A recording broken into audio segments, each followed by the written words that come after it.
Herzlich willkommen zu einer neuen Folge des Marketing Meets Technology Podcast. Mein Name ist Timon Hartung und ich bin der Geschäftsführer und Gründer von der Voxo Technologieberatung für Suchmaschinenoptimierung, AI und Data. Und ich hatte gerade die Ehre, diesen spannenden Podcast aufzunehmen. Und es geht tatsächlich um wirklich was Bahnbrechendes. Dale Bertrand ist der Präsident und Gründer von Fire & Spark, einer Agentur aus den USA. Und die beschäftigen sich seit 20 Jahren mit Suchmaschinenoptimierung und auch sehr, sehr viel mit natürlich dem Thema AI. Er hat selber einen Computer-Background und hat selber an Supercomputern gearbeitet. Deswegen der perfekte Gesprächspartner für das ganze Thema. Aber das, was so verrückt ist, er zeigt die Zukunft von Suchmaschinenoptimierung, aber auch im Prinzip von Online-Marketing im organischen Bereich.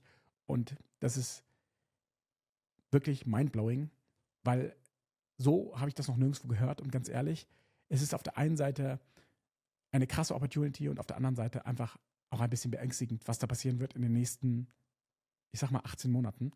Und deswegen lohnt es sich absolut zuzuhören.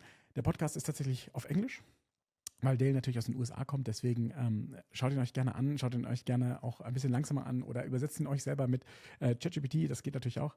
Aber es ist auf jeden Fall lohnenswert, wenn ihr im Online-Marketing seid, euch diesen Podcast anzuhören, weil das ist der Tenor, der auf jeden Fall kommen wird, unausweichlich sein wird. Und das ist viel mehr als nur, dass Google ein bisschen Gemini in die Suche einbaut, sondern es ist einfach viel, viel mehr. Und ich muss echt sagen, ich fand es total krass gerade und für mich hat es total die Augen geöffnet. Deswegen, ich wünsche euch viel Spaß dabei. Und Dale ist natürlich auf der SMX München 2025 als Keynote-Speaker eingeladen. Und das ist hundertprozentig sinnvoll, weil dieses Thema muss jeder gehört haben. Das ist ein Gedankenanstoß, der jetzt vielleicht noch wie Zukunft sich anhört, aber ich bin mir sicher, wenn wir in 18 Monaten zurückschauen, ist das ganze Thema überall eingezogen und es wird genauso passieren, wie er es gesagt hat. Und daraus ergeben sich aber unfassbare Opportunities für alle Firmen da draußen, für alle Brands da draußen und natürlich für alle Online-Marketer auch. Und deswegen wirklich super viel Spaß mit diesem Podcast und los geht's. So, welcome to a new session of the Marketing Meets Technology podcast, and I have an absolute treat here for you today, and this is because I have Dale Bertrand here, for the founder and president of Fire & Spark. Is that correct? Fire & Spark is the name of your company. Yes. We went with Fire & Spark because it was the only domain that was available when we were starting the company. I know that story 100%. I know that 100% with the domains which are available. I mean, most of the domains have been gone for so many years, and but to be honest, you have 20 years of SEO experience and online marketing experience, so it's been a long time. And but the domain, to be honest, is also really amazing. It's such a great domain, by the way, and.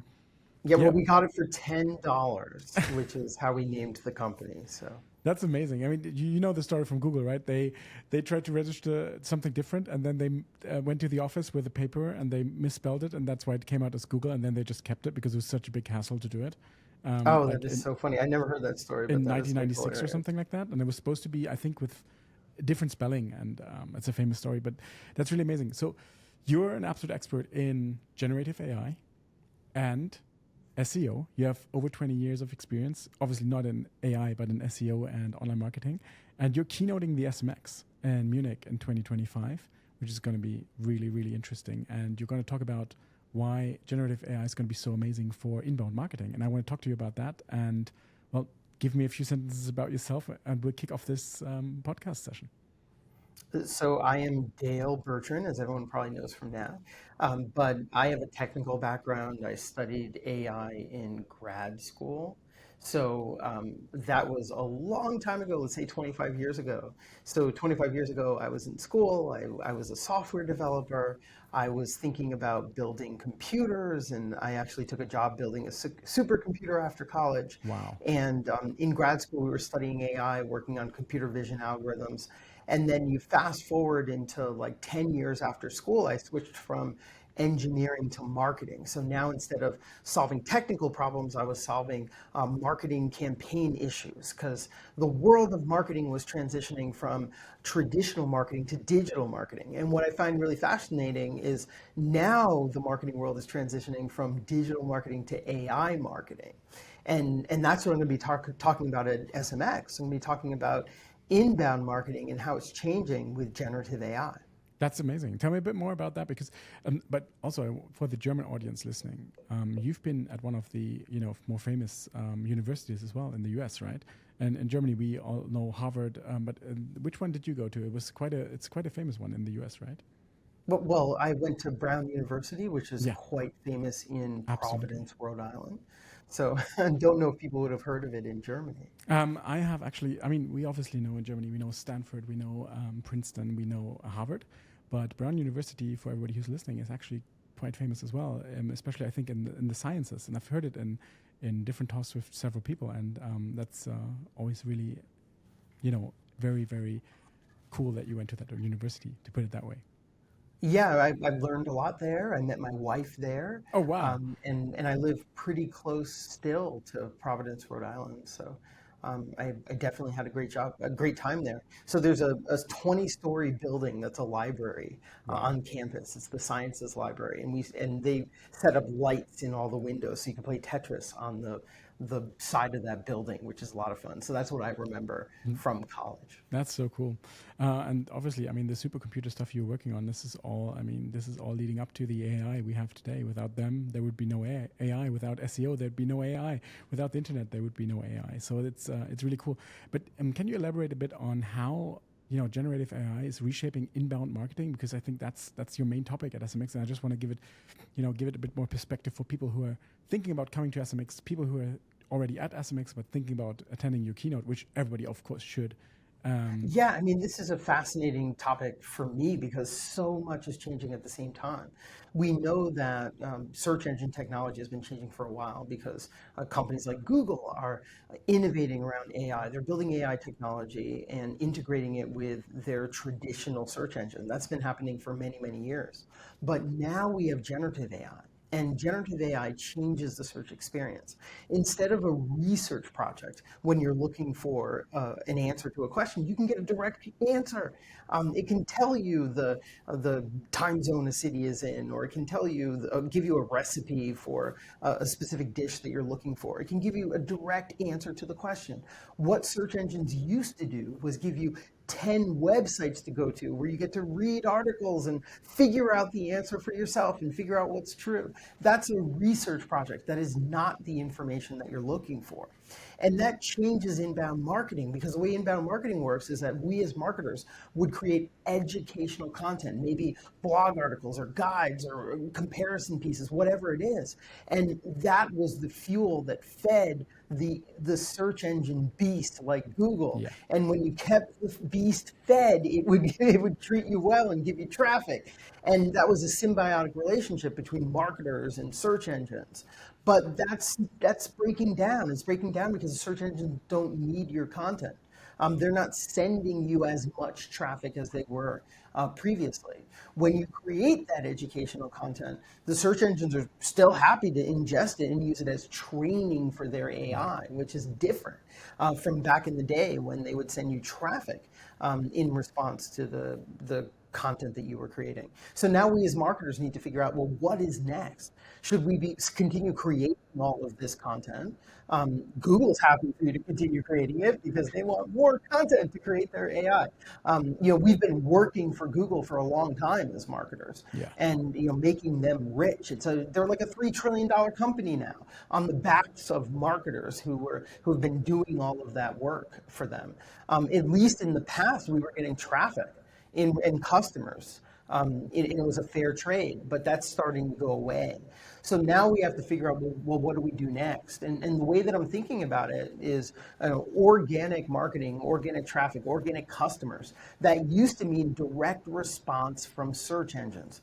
You create the content, and in response, you get traffic from searches. That traffic converts into customers and revenue, and everybody's happy. Yeah. But now organic is just much broader than that. Organic is your customers out in the wild on the internet searching for your products and services because they still need help. They're still looking for solutions to their problems, but they're looking in search engines and not clicking.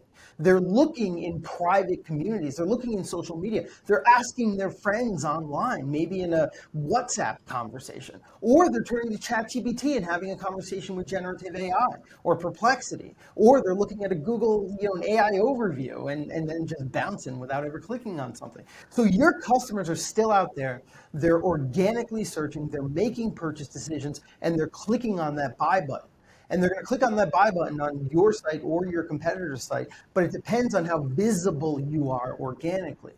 Are you visible when in the AI overviews? Are you visible in ChatGPT? Are you visible in private communities? Are you visible where your customers are having conversations about brands like yours, about the products you sell, about the services that you offer? And that's what matters. What up until now, the majority of those conversations were happening on the search results page, but that's starting to change. Those conversations are shifting onto LinkedIn and Facebook and TikTok, and Amazon and YouTube and the comments on YouTube videos, right? That's what we need to be thinking. And for every brand, your customers are hanging out somewhere different. Like I can't tell you to go to YouTube and start hanging out in the comments there because that's where your customers are hanging out. I don't know where your customers are hanging out. We're moving from a world where the answer was Google for almost every brand. But in 2026, the answer is going to be different for every brand, depending on where your customers hang out. So you got to start figuring out, where are your customers going? Are they staying on Google? Are they shifting to ChatGPT? Is there a private community that you need to be a part of today in order to get ahead of it? And that's what you need to be figuring out to get in front of this organic demand that right now it's still on Google. But where's it going to be in 2026? And that's what we're starting to think about. Mind blown, to be honest, really. I have been thinking about this obviously from a perspective, perplexity perspective and a ChatGPT perspective, but not from all the other channels like WhatsApp and so on. This is crazy. Can we do something? Are we all lost? Are we never going to get traffic again? Or? You've got to change your mindset. Think of the world before the internet. Yeah. Organic was talking to my neighbor on the porch, like, hey, I see that your lawn looks great. Who are you using to mow your lawn, to fertilize your lawn? What grass seed did you buy? What lawnmower do you use? How often do you mow it? Do you water it? Like that was organic before the internet. Then the internet came along and everybody started using search engines. So organic was Google. So you've got to figure out for your brand, what does organic mean going forward? Right now, and I got to be careful. Like today, it's still Google. Today. Yeah. Like in 2025, it's still Google. I get that. But we got to change our definition of organic so that when it shifts in 2026, you've got the right definition and you notice, because it's going to be different for every brand. What matters is, where are the conversations that you need to be a part of to get in front of your audience when they're searching, when they realize they have a problem and they start looking for a solution, the type of solution that your products and services solve. Where are your customers having the conversations you need to be a part of? This is really crazy because now, as you mentioned it, we have seen customers where obviously Perplexity and ChatGPT has a small percentage of traffic. But we also see that a certain percentage of users have been showing up from Reddit. This is not for every company, but from some. They have a lot of traffic from Reddit. Some of them have a lot of traffic from Instagram. So this is happening. This is happening right now as we're speaking. But the question is, how can we research this to find out where the traffic is coming from, and how do we, as marketers, we have to, or as SEOs specifically, we have to totally change, right? We have to adapt again. Because you're spoiled. Like what you want me to tell you is, what's the new platform? Yeah. What you want me to tell you is, oh, the new platform's Reddit. Go.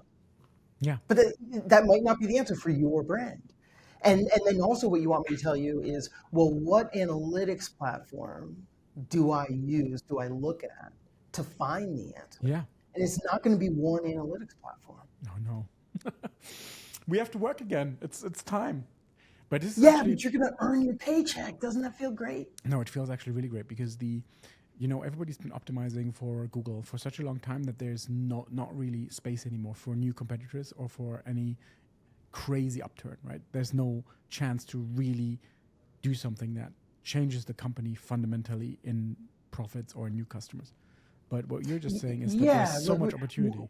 We have the opportunity to grow our brand's visibility in all of these dark corners of the internet.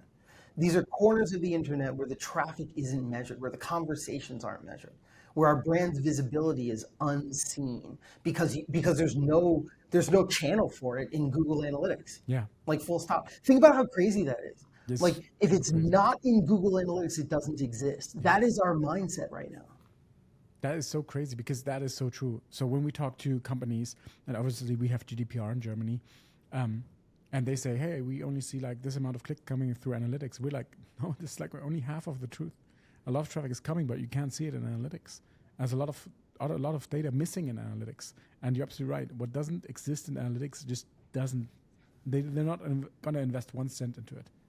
Yeah, and what you need to think about is, are there conversations happening online and even offline about your brand, about the types of products and services that you sell, that you would love to influence, that you would love to be a part of? You want your brand to be mentioned. Yeah. Like, are they happening?